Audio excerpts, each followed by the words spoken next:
Good morning students, कैसे हैं आप लोग? सब अच्छे होंगे। आज हम अपने सप्लाई चैप्टर के पार्ट 2 की बात करेंगे। ओके, और आज हम कोशिश करेंगे कि अपने सप्लाई चैप्टर को खत्म कर दें। नहीं भी होता है तो पार्ट 3 में पूरा सप्लाई चैप्टर जो है वो आपका फिनिश हो जाएगा। ठीक है, चलिए। तो सबसे पहला जो इसमें टॉपिक है वो है आपका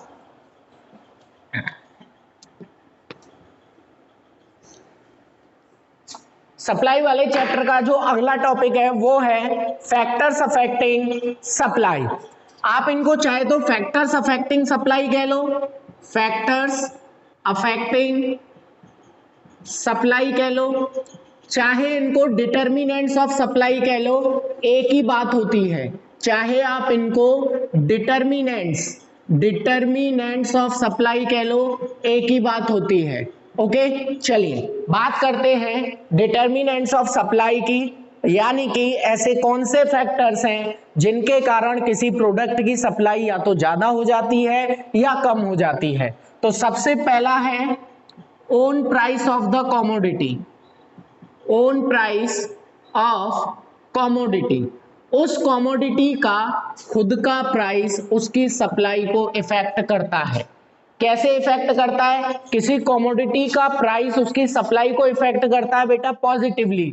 अगर प्राइस बढ़ेगा तो क्वांटिटी सप्लाई बढ़ जाएगी, और प्राइस घटेगा तो क्वांटिटी सप्लाई घट जाएगी। ठीक है, कैसा रिलेशन होता है? पॉजिटिव रिलेशन होता है। किस किस के बीच में? प्राइस और क्वांटिटी सप्लाई के बीच में। किसी प्रोडक्ट की प्राइस, देखो भाई, एक सेलर क्या चाहता है? एक सेलर ज्यादा प्रॉफिट चाहता है। बहुत से बच्चों ने कहा सर ज्यादा प्राइस पर ज्यादा सप्लाई तो वो तभी करेगा ना जब डिमांड ज्यादा होगी। नहीं बेटा, यहां डिमांड को हम देखेंगे ही नहीं। यहां हम कौन हैं? यहां हम सेलर हैं। और सेलर क्या करता है? ज्यादा प्रॉफिट कमाने की कोशिश करता है। और ज्यादा प्रॉफिट वो तभी कमा सकता है जब ज्यादा प्राइस पर ज्यादा बेचेगा। बिके ना बिके वो मैटर अलग है। हम यहां सेल की बात नहीं कर रहे हैं, हम यहां सप्लाई की बात कर रहे हैं। सेल और सप्लाई दोनों अलग अलग चीजें होती हैं। तो वो सप्लाई के लिए भेजेगा। कब भेजेगा? जब ज्यादा प्राइस हो जाएगा तो ज्यादा सप्लाई करेगा, और अगर प्राइस कम रहेगा तो सप्लाई भी कम हो जाएगी। ठीक है। दूसरा, सेकंड है आपका गवर्नमेंट पॉलिसी। गवर्नमेंट पॉलिसी का मतलब क्या होता है भाई? गवर्नमेंट पॉलिसी का मतलब होता है कि अगर गवर्नमेंट टैक्स ज्यादा कर देगी तो सप्लाई कम हो जाएगी, और गवर्नमेंट टैक्स कम कर देगी, इनडायरेक्ट टैक्सेस जो प्रोड्यूसर के ऊपर लगते हैं उनको कम कर देगी तो सप्लाई ज्यादा हो जाएगी। कैसा रिलेशन होता है? नेगेटिव रिलेशन होता है। किस किस के बीच में? टैक्स के बीच में और सप्लाई के बीच में। कैसा रिलेशन होता है? नेगेटिव रिलेशन होता है। फटाफट बताओ, दोनों समझ में आ गए? फटाफट बताओ, दोनों आ गए? थर्ड, चलिए तीसरा देखिए। थर्ड क्या होता है? थर्ड होता है price of factor input. Third क्या है? प्राइस ऑफ फैक्टर इनपुट, यानी कि आप एक तरीके से कह सकते हो रॉ मटेरियल। क्या कह सकते हो इसको? Raw material. अगर रॉ मटेरियल आपको सस्ता मिलेगा, अगर रॉ मटेरियल के प्राइस जो हैं वो कम हो जाएंगे तो सप्लाई ज्यादा हो जाएगी, और अगर रॉ मटेरियल महंगा हो जाएगा, उसके प्राइस ज्यादा हो जाएंगे तो सप्लाई क्या हो जाएगी? कम हो जाएगी। कैसा रिलेशन होता है? नेगेटिव। इसका मतलब समझ रहे हो रॉ मटेरियल का? भाई रॉ मटेरियल मतलब कि किसी भी गुड को बनाने में लगने वाली चीजें, अगर वो सस्ती मिलेंगी तो आप आराम से ज्यादा खरीद सकते हो और ज्यादा सप्लाई दे सकते हो। अगर आप कम खरीदोगे तो सप्लाई भी आपकी कम होगी। कम कब खरीदोगे? जब वो रॉ मटेरियल आपका महंगा होगा। तीनों समझ में आ गए? चलिए चौथे की बात करते हैं। फोर्थ फैक्टर क्या है? तो फोर्थ डिटर्मिनेंट जो है वो है फ्यूचर प्राइस। क्या है बेटे? फ्यूचर प्राइस कह लो, चाहे फ्यूचर एक्सपेक्टेशन कह लो। फ्यूचर एक्सपेक्टेशन, चाहे फ्यूचर प्राइस कह लो चाहे फ्यूचर एक्सपेक्टेशन कह लो, कि अगर फ्यूचर में किसी चीज का प्राइस बढ़ेगा तो आज उसकी सप्लाई कम हो जाएगी, और फ्यूचर में किसी चीज का प्राइस कम होगा तो आज उसकी सप्लाई ज्यादा हो जाएगी। समझ में आया? अगर फ्यूचर में कोई चीज महंगी हो जाएगी तो सप्लाई कम हो जाएगी, और फ्यूचर में कोई चीज सस्ती होगी तो आज सप्लाई बढ़ जाएगी। इसको मैं इस तरीके से समझाता हूं, आलू, हर किसान आलू करता है अपनी लाइफ में। आलू की सप्लाई वो तब ज्यादा करता है जब उसके प्राइस ज्यादा हो जाते हैं, यानी कि अगर फ्यूचर में आलू के प्राइस बढ़ेंगे तो आज नहीं बेचोगे, आज कोल्ड में रखवा दोगे, और आपको लग रहा है कि फ्यूचर में प्राइस जो है वो कम होने वाला है तो आज ही आप उसकी सप्लाई को ज्यादा कर दोगे। ठीक है, इसके बाद है बेटे फिफ्थ क्या है? Future expectation, goal of the firm. ये इंपॉर्टेंट है बेटा, इसको थोड़ा ध्यान से समझ लेना। गोल ऑफ फर्म कैसे डिटर्मिनेंट होता है? देखो, अगर फर्म का गोल प्रॉफिट कमाना है, अगर फर्म चाहती है कि मैं प्रॉफिट ज्यादा कमाऊं, तो प्रॉफिट ज्यादा करने के लिए वो ज्यादा प्राइस पर ज्यादा सप्लाई करेगा और कम प्राइस पर कम सप्लाई करेगा। लेकिन अगर उसका गोल सेल बढ़ाना है, अपनी सेल बढ़ाना है, तो वो सेम प्राइस पर भी ज्यादा सप्लाई कर देगा, सेम प्राइस पर भी ज्यादा सप्लाई कर देगा, बल्कि प्राइस को कम भी कर देगा। इसका एग्जांपल मैं देता हूं। जियो आई थी स्टार्टिंग में जब जियो आई थी तो बताना जियो के प्राइस कितने थे? जियो के प्राइस कितने थे? जब स्टार्टिंग में जियो आई थी तो प्राइस कितने थे? बिल्कुल जीरो थे। क्यों? क्योंकि वो अपनी सेल बढ़ाना चाहती थी बेटा। वो क्या बढ़ाना चाहती थी? अपनी सेल बढ़ाना चाहती थी। तो जब भी कोई भी अपनी सेल इंक्रीज करना चाहता है तो वो कम प्राइस पर या सेम प्राइस पर ज्यादा सप्लाई करता है, और जब भी कोई अपना प्रॉफिट बढ़ाना चाहता है तो वो ज्यादा प्राइस पर ही ज्यादा सप्लाई करता है। ठीक है, ओके, तो ये हो गए हमारे 5 हो गए। ठीक है, और 2 और हैं, उनको और समझ लो जरा। देखो, फिफ्थ के बाद आपका सिक्स्थ है। हाँ बेटा, नेटवर्क चले गए थे, नेटवर्क। अब देखो, 5 हो गए, सिक्स्थ क्या है? सिक्स्थ है टेक्नोलॉजी। सिक्स्थ क्या है बेटे आपका? टेक्नोलॉजी। अगर आप अपनी टेक्नोलॉजी को बढ़ा दोगे तो सप्लाई ज्यादा हो जाएगी, टेक्नोलॉजी को कम कर दोगे तो सप्लाई कम हो जाएगी। कैसा रिलेशन? Positive relation. जाहिर सी बात है, अच्छी टेक्नोलॉजी यूज करोगे तो सप्लाई ज्यादा हो जाएगी, और बैकवर्ड टेक्नोलॉजी यूज करोगे तो सप्लाई कम हो जाएगी। ठीक है, 7th है आपका टेक्नोलॉजी के बाद जो आपका 7th पॉइंट है वो कौन सा है? 7th पॉइंट है बेटे price of related goods. Price of related goods. तो रिलेटेड गुड्स में हम यहां पर केवल सब्स्टिट्यूट गुड को पढ़ेंगे।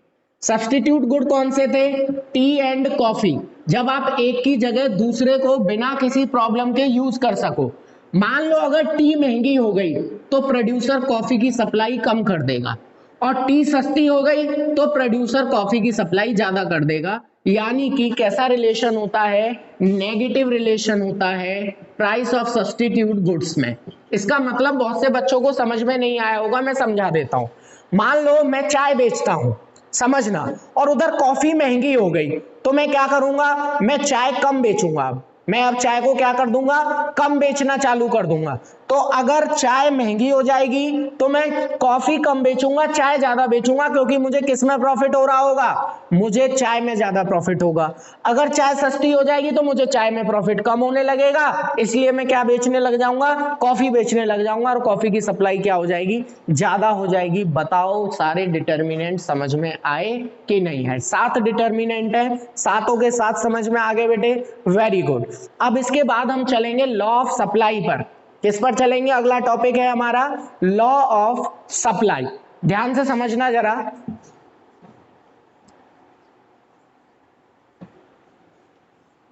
चलिए देखो बेटा, लॉ ऑफ सप्लाई क्या कहता है?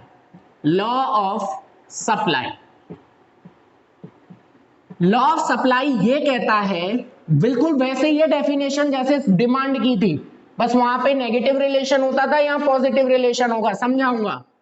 Other things remaining same, other things remaining same, अगर बाकी की सारी चीजें सेम रहे, other things remaining same, if अगर किसी कमोडिटी का प्राइस बढ़ता है तो उसकी क्वांटिटी सप्लाई भी बढ़ जाती है, प्राइस कम होता है तो क्वांटिटी सप्लाई भी कम हो जाती है। मान लो कोई पेन है, तो अगर पेन 10 रुपए का है तो सेलर 20 यूनिट बेच रहा है, अगर 20 हो गया तो सेलर 40 यूनिट बेचेगा। ये लॉ ऑफ सप्लाई का शेड्यूल हो गया। इसको अगर मैं कर्व पे शो करूंगा तो कैसे करूंगा, देखो बेटा, पहले प्राइस कितना था 10 रुपए, प्राइस इधर आएगा और आपकी क्वांटिटी इधर आएगी, ये आपकी एक्स एक्सिस, ये आपकी वाई एक्सिस। 10 रुपए पे 20 क्वांटिटी बेच रहा था पेन की, बाद में पेन महंगा हो गया, 20 हो गया, तो वो क्या करेगा, वो ज्यादा बेचने की कोशिश करेगा, यानी कि 40। और सप्लाई कर्व हमेशा कैसा बनता है, अपवर्ड स्लोप बनता है। कैसा बनता है बेटे, अपवर्ड स्लोप। सप्लाई कर्व कैसा बनता है, upward slope from left to right, from left to right, upward slope बनता है बेटे। ओके, तो ये आपका लॉ ऑफ सप्लाई हो गया, ठीक है, हाँ, लेफ्ट टू राइट। अच्छा, अब मेरी एक बात जरा ध्यान से सुनो कि लॉ ऑफ सप्लाई की एजम्पशन क्या है।